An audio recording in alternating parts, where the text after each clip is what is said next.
തൃശൂരിലെ കള്ളവോട്ട് സംബന്ധിച്ച സുരേഷ് ഗോപിയുടെ പ്രതികരണം വലിയ രാഷ്ട്രീയ വിവാദങ്ങൾക്കാണ് തുടക്കം കുറിച്ചിട്ടുള്ളത്. ശവങ്ങളെ കൊണ്ട് വോട്ട് ചെയ്യിച്ചു ജയിച്ചവന്മാരാണ് ഇത്രയും കാലം നിങ്ങളെ വഹിച്ചുകൊണ്ടിരുന്നത് എന്നായിരുന്നു സുരേഷ് ഗോപിയുടെ പരാമർശം. ഇടുക്കി ജില്ലയിലെ സംവാദത്തിൽ പങ്കെടുക്കുമ്പോഴാണ് അദ്ദേഹത്തിൽ നിന്നും ഈ വിവാദ പ്രസ്താവന ഉണ്ടായത്. ശവങ്ങളെ കൊണ്ട് വോട്ട് ചെയ്യിച്ചവരാണ് തന്നെ കുറ്റം പറയുന്നത് എന്ന രീതിയിലായിരുന്നു സുരേഷ് ഗോപിയുടെ ഈ പ്രതികരണം ഉണ്ടായത്. സുരേഷ് ഗോപിയുടെ അപക്വമായ പ്രതികരണങ്ങളിൽ വിമർശനം ഉണ്ടാവുന്നത് ഇത് ആദ്യമായല്ല. പലപ്പോഴും ഒരു പൊതുപ്രവർത്തകൻ എന്നത് മറന്നുകൊണ്ടാണ് സുരേഷ് ഗോപി പൊതുജനത്തോടും മാധ്യമങ്ങളോടുമൊക്കെ സംസാരിക്കാറുള്ളത്. സിനിമയിൽ ഭരത്ചന്ദ്രൻ IPS സംസാരിക്കുന്ന ഭാഷയിലാകരുത് ഒരു ജനപ്രതിനിധിയുടെ സംസാരമെന്ന് ഇതുവരെയും സുരേഷ് ഗോപിക്ക് മനസ്സിലായിട്ടില്ല. വിമർശനങ്ങളോടും പൊതുജനത്തിന്റെ പരാതികളോടും പോലും സുരേഷ് ഗോപിയുടെ ഭാഗത്തു നിന്നുണ്ടാകുന്നത് ഇത്തരത്തിലുള്ള സമീപനങ്ങൾ തന്നെയാണ്. ശവങ്ങളെ കൊണ്ട് വോട്ട് ചെയ്യിച്ചു ജയിച്ചവന്മാരാണ് ഇത്രയും കാലം നിങ്ങളെ വഹിക്കുന്നത്. 25 വർഷം മുൻപ് അടക്കം ചെയ്ത ശവങ്ങളെ കൊണ്ട് വോട്ട് ചെയ്യിച്ചു. BJPക്ക് സ്വാധീനമുള്ള തിരുവനന്തപുരത്തോ പാലക്കാടോ അല്ല ഞാൻ ജയിച്ചത്. സ്വാധീനം ഇനി ജനിക്കുക പോലുമില്ല എന്ന് പറയുന്ന തൃശ്ശൂരിലാണ് താൻ ജയിച്ചത് എന്നുമായിരുന്നു സുരേഷ് ഗോപിയുടെ ഈ പ്രസ്താവന. കഴിഞ്ഞ ലോക്സഭാ തെരഞ്ഞെടുപ്പിൽ സുരേഷ് ഗോപി വിജയിച്ചത് തെരഞ്ഞെടുപ്പ് അട്ടിമറിയിലൂടെയാണ് എന്ന വിമർശനം പ്രതിപക്ഷം ഉന്നയിച്ചിരുന്നു. തൃശൂരിൽ ജയിച്ച ജനപ്രതിനിധി എന്ന നിലയിൽ ഈ വിഷയത്തിൽ വ്യക്തത വരുത്തേണ്ട ഉത്തരവാദിത്വം സുരേഷ് ഗോപിക്ക് തീർച്ചയായും ഉണ്ട്. എന്നാൽ അത് പറയുന്ന ഭാഷയും രീതിയും ഇതല്ല. ഇവിടുത്തെ ചോദ്യം സുരേഷ് ഗോപി ജയിച്ചത് തെരഞ്ഞെടുപ്പ് അട്ടിമറിയിലൂടെ ആണോ അല്ലയോ എന്നതാണ്. എന്നാൽ സുരേഷ് ഗോപിയുടെ പ്രതികരണം ശവങ്ങളെ കൊണ്ട് വോട്ട് ചെയ്യിച്ചവരാണ് നിങ്ങളെ വഹിക്കുന്നത് എന്നതാണ്. സുരേഷ് ഗോപി പറയുന്നത് പോലെ ഒരു സംഭവം നടന്നിട്ടുണ്ട് എങ്കിൽ എന്തുകൊണ്ടാണ് അദ്ദേഹത്തിന്റെ പാർട്ടി അതിനെതിരെ പിൽക്കാലങ്ങളിൽ പരാതി നൽകാത്തത്? അതൊക്കെ പോട്ടെ, ലോക്സഭാ തെരഞ്ഞെടുപ്പിൽ തൃശ്ശൂരിൽ BJP വോട്ട് മോഷണം നടത്തി എന്ന പ്രതിപക്ഷത്തിന്റെ ആരോപണത്തെ സുരേഷ് ഗോപി പറഞ്ഞ വാചകങ്ങൾ എങ്ങനെയാണ് അഭിസംബോധന ചെയ്യുന്നത്?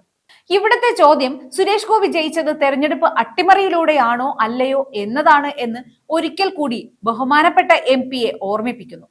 ശവങ്ങളെ കൊണ്ട് വോട്ട് ചെയ്യിച്ച് ആരെങ്കിലും ജയിച്ചതായി സുരേഷ് ഗോപിക്ക് കൃത്യമായ ധാരണയുണ്ട് എങ്കിൽ അതിനെതിരെ നിയമ നടപടി സ്വീകരിക്കുകയാണ് വേണ്ടത്. അല്ലാതെ തനിക്ക് നേരെ വരുന്ന രാഷ്ട്രീയ വിമർശനത്തെ തടഞ്ഞു നിർത്താൻ ഉള്ള ശേഷി ഇത്തരം സംഭവങ്ങൾക്കില്ല എന്നും അദ്ദേഹം എത്രയും വേഗം മനസ്സിലാക്കുന്നത് നല്ലതായിരിക്കും.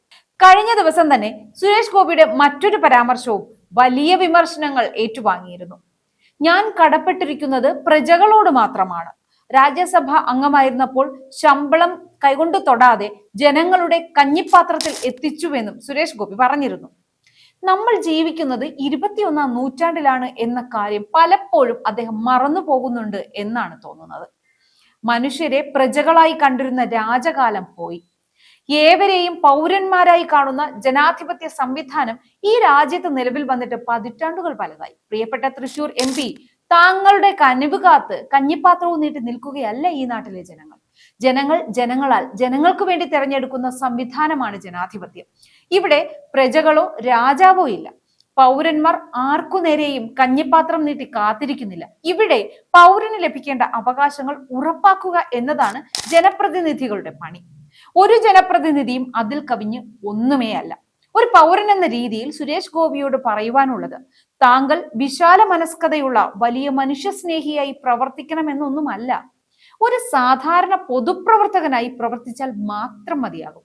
ഒരു വയോധികൻ സുരേഷ് ഗോപിക്ക് നേരെ നിവേദനം വെച്ച് നീട്ടുമ്പോൾ ഇതൊന്നും MP-യുടെ പണിയല്ല, പോയി പഞ്ചായത്തിൽ പറയൂ എന്ന് സുരേഷ് ഗോപി പറഞ്ഞതായി മാധ്യമങ്ങൾ റിപ്പോർട്ട് ചെയ്തിട്ട് കേവലം ആഴ്ചകൾ മാത്രമേ ആവുന്നുള്ളൂ. വളരെ സാധാരണക്കാരനായ ഒരു മനുഷ്യൻ തന്റെ ഒരു വേദന പറയാൻ വരുമ്പോൾ അത് കേൾക്കാൻ പോലും കൂട്ടാക്കാത്ത സുരേഷ് ഗോപിയുടെ രാഷ്ട്രീയം കേരളത്തിന് സുപരിചിതമായതല്ല. സുരേഷ് ഗോപി എന്ന സിനിമാ താരത്തോട് എന്തെങ്കിലും സഹായം ചോദിച്ചു ചെല്ലുന്നവരല്ല ഇവരൊന്നും. തൃശ്ശൂരിന്റെ ജനപ്രതിനിധിയോട് തങ്ങളുടെ പ്രശ്നങ്ങൾ പറയാൻ എത്തുന്ന ജനങ്ങളാണ്. ഇവയൊന്നും ഒറ്റപ്പെട്ട സംഭവങ്ങളല്ല. സുരേഷ് ഗോപിയുടെ ഇത്തരം പ്രവർത്തികൾ പലപ്പോഴായി മാധ്യമങ്ങൾ റിപ്പോർട്ട് ചെയ്തിട്ടുണ്ട്. എന്തിനാണ് അധികം പറയുന്നത്? മാധ്യമങ്ങളോട് പോലുമുള്ള സുരേഷ് ഗോപിയുടെ സമീപനം വ്യത്യസ്തമല്ലല്ലോ. കൊടുങ്ങല്ലൂർ നടന്ന കലുങ്ക് സൗഹൃദ സദസ്സിൽ കരുവന്നൂർ ബാങ്കിലെ നിക്ഷേപം തിരികെ എടുക്കാനായി സുരേഷ് ഗോപിയുടെ സഹായം അഭ്യർത്ഥിച്ച വയോധികയോട് സുരേഷ് ഗോപിയുടെ പ്രതികരണം, ചേച്ചി അധികം വർത്തമാനം പറയേണ്ട, ഈടി പിടിച്ചെടുത്ത പണം കിട്ടാൻ മുഖ്യമന്ത്രിയെ സമീപിക്കൂ എന്നതായിരുന്നു. മുഖ്യമന്ത്രിയെ തിരക്കി തനിക്ക് പോകാൻ പറ്റില്ല എന്ന് വയോധിക പറഞ്ഞപ്പോൾ, എന്നാൽ എന്റെ നെഞ്ചത്തോട് കേറിക്കോ എന്നായിരുന്നു സുരേഷ് ഗോപിയുടെ മറുപടി. ഇത്തരത്തിൽ പരാതിയുമായി എത്തുന്ന പൊതുജനത്തിന് മറുപടി നൽകുമ്പോൾ അതിൽ നിന്ന് എന്ത് ആനന്ദമാണ് ഇദ്ദേഹത്തിന് ലഭിക്കുന്നത് എന്ന് മനസ്സിലാകുന്നില്ല. സുരേഷ് ഗോപിക്ക് അദ്ദേഹം പറയുന്നത് പോലെ തന്നെ പല കാര്യങ്ങളും ചെയ്യാൻ കഴിയണമെന്നില്ല. എന്നാൽ പൊതുജനത്തിന്റെ പ്രശ്നം കേൾക്കാനും അവരോട് മര്യാദയോടെ പെരുമാറാനും MP-യുടെ അധികാരം ആവശ്യമില്ലല്ലോ. സിനിമയിലെ സൂപ്പർ ഹീറോ ജനപ്രതിനിധി ആയപ്പോൾ സൂപ്പർ ഹീറോ ആയി മാറുകയാണോ എന്ന് സ്വയം ചോദിക്കുന്നത് നന്നായിരിക്കും. നാം ജീവിക്കുന്നത് ജനാധിപത്യ രാജ്യത്തിലാണ്. ഇവിടെ പ്രജകളുമില്ല, രാജാവുമില്ല. കേവലം 5 വർഷത്തേക്ക് ജനങ്ങളെ പ്രതിനിധീകരിക്കുക എന്നതാണ് ഒരു തെരഞ്ഞെടുക്കപ്പെട്ട ജനപ്രതിനിധിയുടെ കർത്തവ്യം.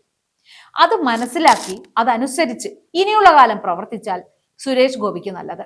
അല്ലെങ്കിൽ എല്ലാം കാണുന്ന, എല്ലാം വിലയിരുത്തുന്ന പൊതുജനം 4 വർഷങ്ങൾ കഴിയുമ്പോൾ സുരേഷ് ഗോപിക്ക് ജനാധിപത്യത്തിന്റെ ഭാഷയിൽ തന്നെ മറുപടി നൽകുക തന്നെ ചെയ്യും.